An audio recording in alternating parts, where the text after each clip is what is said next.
Good morning. ঘড়ির কাঁটায় বাজে এখন 5টা। উঠেছি একটু আগেই, ফ্রেশ ট্রেশ হয়ে তারপরে রান্নাঘরটা একটু মুছে নিয়ে ভাত বসিয়ে দিয়েছে, এদিকে ডাল হচ্ছে আর এবারে ডিমের একটা পোচ করে ওর পাপাকে আগে টিফিনটা গুছিয়ে দিয়ে নি, তারপরে ওর পাপা বেরিয়ে গেলে পিকুর টিফিনটা রেডি করবো। টিফিন করে দেওয়াই সার, জানো তো।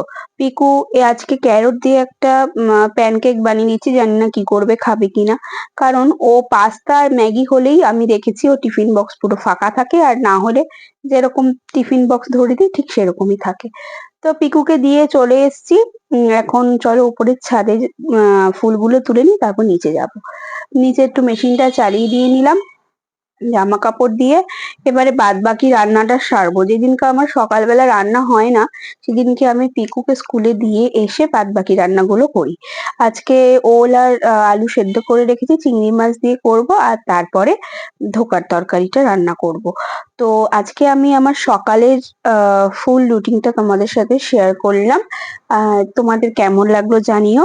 ভালো লাগলে লাইক শেয়ার কমেন্ট করে পাশে থেকো। দেখা হবে আবার নেক্সট ভিডিওতে। Thanks for watching. বাই।